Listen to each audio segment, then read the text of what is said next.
Hello, everyone, and welcome to this week's Facebook Live. Just checking to make sure that we were streaming and I've got us on live. And my name is Damian Reid, and I'm the CEO of Damian and Reid International. Just want to welcome all of you, those of you who are tuning in, watching this live, and for those of you who are watching the recording on a different platform, welcome to you as well.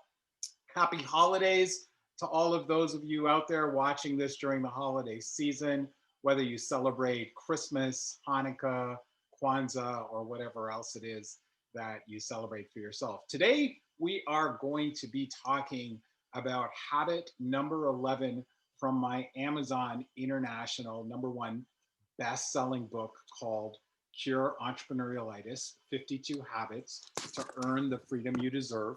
And you can pick up that book on Amazon for the softcover, or it's available on Kindle if you want to get the electronic version.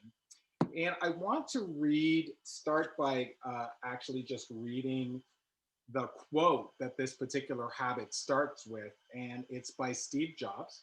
The quote says, "The only way to be truly satisfied is to do what you believe is great work. And the only way to do great work is to love what you do." The paragraph that starts this habit says, let's reverse the second sentence of the Steve Jobs quote above to say, "The only way to do crappy work is to do what you hate." This is equally as true as the original quote. When people work on things they hate, the quality of their work diminishes and they experience less freedom. So that's really what I want to have a conversation with you about. This is a live Q&A, so those of you who are tuned in live on Facebook, you can go ahead and fire any questions that you have for me about getting rid of the tasks that you hate.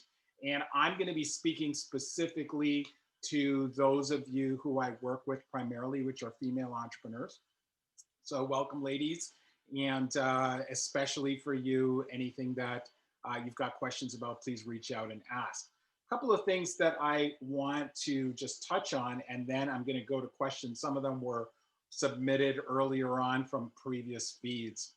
The first thing that I want to point out is what I was talking about in that first paragraph, is that working on things that you hate as a business owner is detrimental to you and to your business. So the loss and experience of loss of freedom and being stuck is one of the things that obviously shows up in that space if you're working on things that you don't really love to do.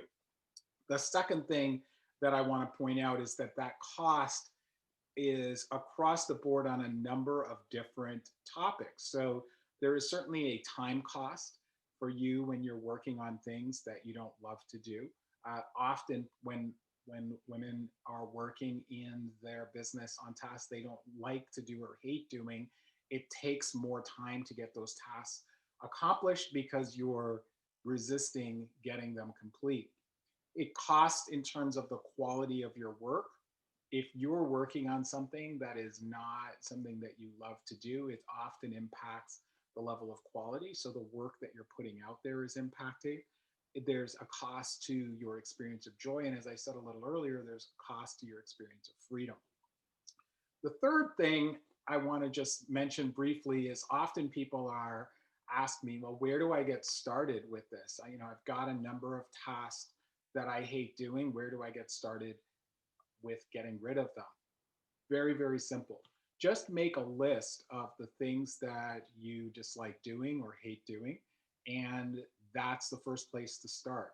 I'm going to answer I took a peek ahead at some of the questions, and by answering some of those questions, I'm going to address what you do with that list. But the first place to start is starting with that list. So let's jump over to the questions. Let me just take a quick peek on the Facebook feed and see whether or not I've got any questions there.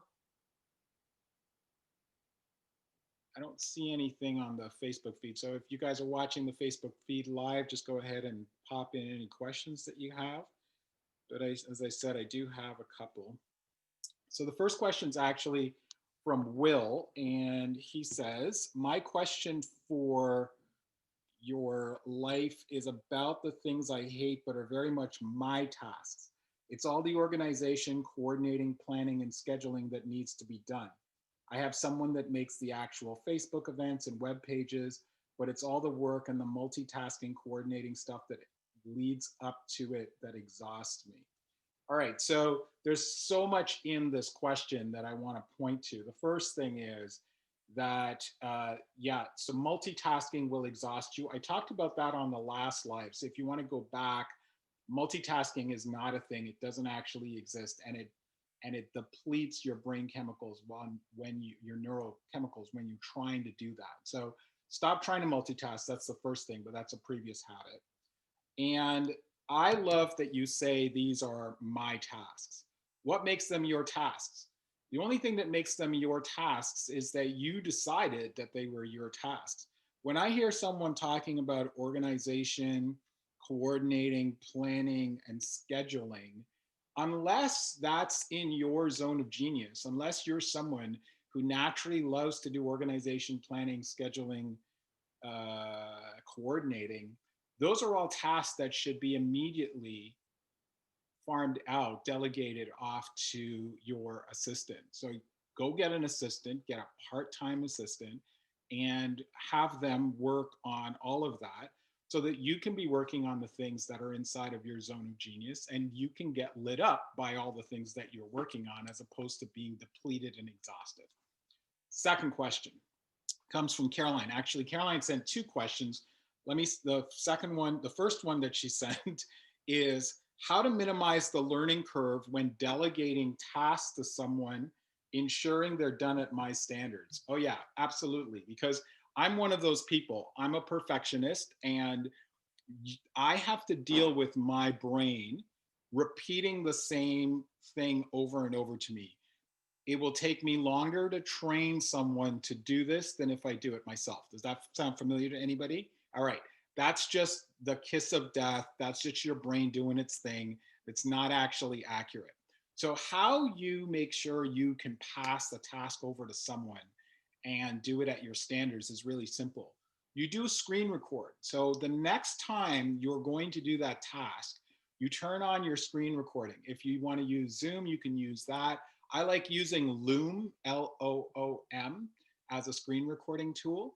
And you simply do the task. And while you're doing the task, you talk about the steps that you're doing in the task. What you have after that is a recording of you actually doing the task and telling the person who's going to watch the video exactly what you want to do. That's step one. You give them the video, you give them the access to whatever it is that you want them to do, and they do that task. That's step two. Now they're doing the task. Step three is putting in place the appropriate check-ins or evaluations, the standards that you want that task done to. So if it's email, for example, you would say that I want all of my email boxes cleared by 5 p.m. my time every day. And so you can go in at 5 p.m. and look and see if your email boxes are cleared. And if they're not cleared, then you can put in the correction.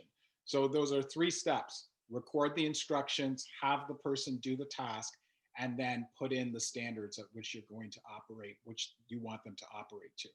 So that's the answer to number two.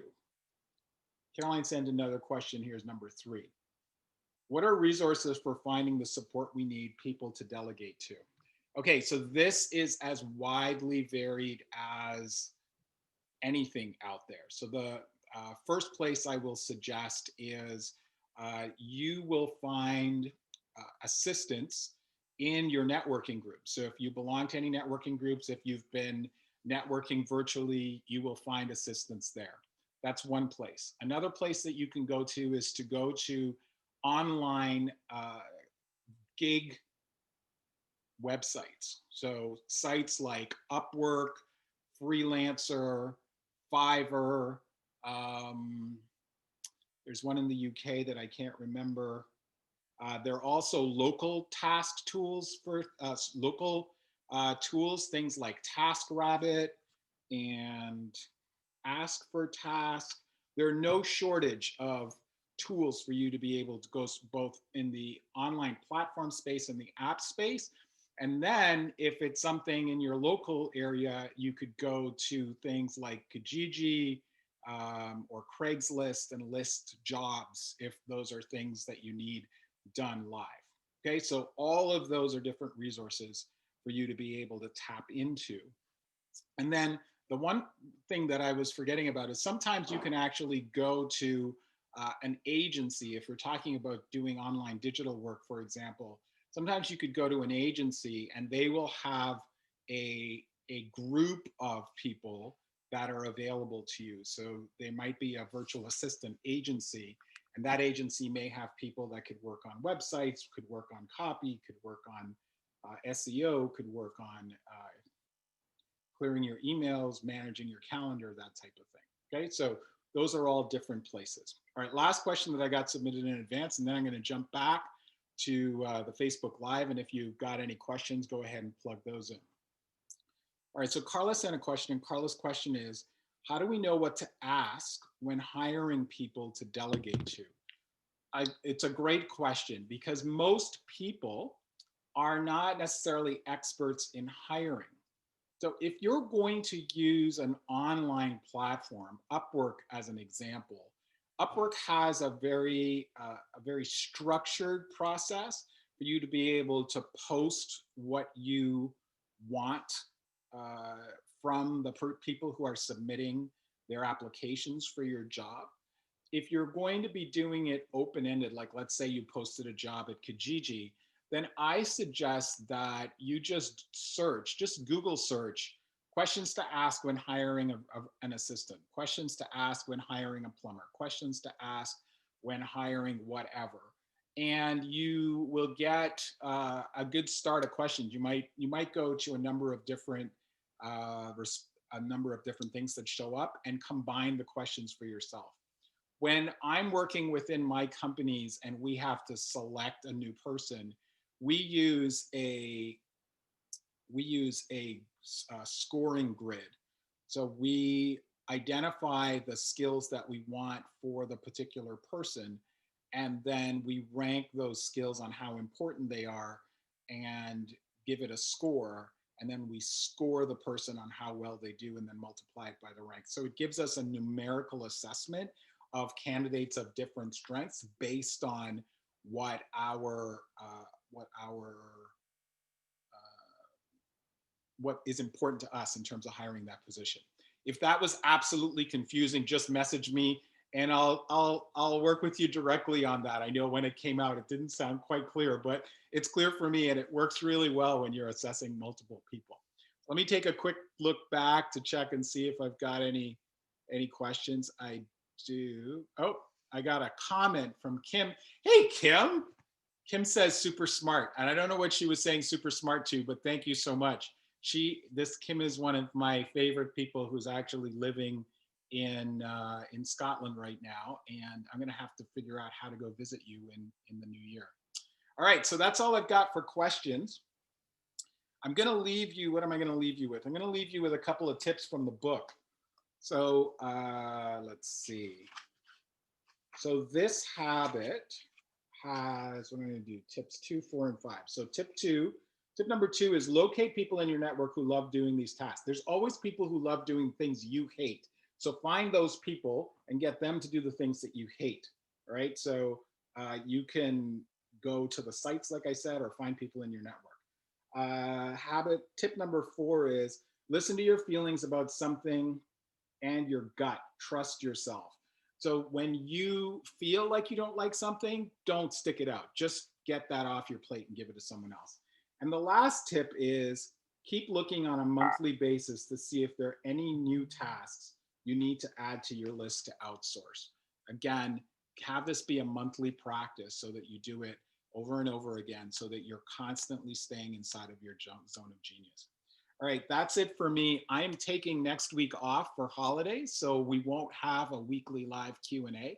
I will see you all in the new year. Have a wonderful holiday season and a fantastic new year, and we'll see you again real soon. Bye for now.